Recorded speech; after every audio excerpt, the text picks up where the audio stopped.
আসসালামু আলাইকুম। কেমন আছেন সবাই? আমি আপনাদের দোয়ায় ভালো আছি আলহামদুলিল্লাহ। আজকে আমি বাসায় যা থেকে সেটা দিয়ে বাচ্চাদের একটি নাস্তা বানাবো। এখানে আলুগুলোকে আমি লবণ, হলুদ, মরিচ গুঁড়ো দিয়ে মেখে নিয়ে ভেজে নিচ্ছি। ডিমটা অমলেট করে নেব। এখানে কাঁচামরিচ, পেঁয়াজ কুচি দিয়ে ভেজে নিচ্ছি। হালকা ভাজবো। ভেজে অর্ধেক করে নেব। দিয়ে দিব ঘি। পাউরুটিগুলো দিয়ে দিব।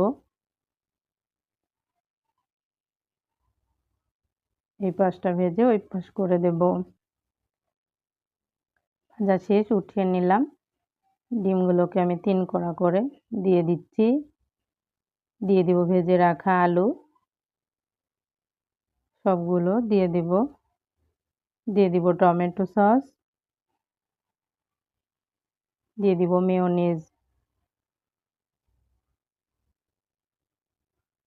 দিয়ে ওপর থেকে আরেকটি করে পাউরুটি দিয়ে দেব।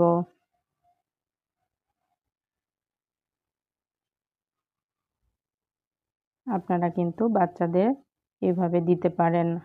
আমার বাচ্চারা কিন্তু অনেক পছন্দ করে। উপর থেকে আমি টমেটো সস দিয়ে দিলাম, মেয়োনিজও দিয়ে দিচ্ছি। কেমন হয়েছে অবশ্যই কিন্তু জানাবেন। ভালো থাকবেন, সুস্থ থাকবেন। আল্লাহ হাফেজ।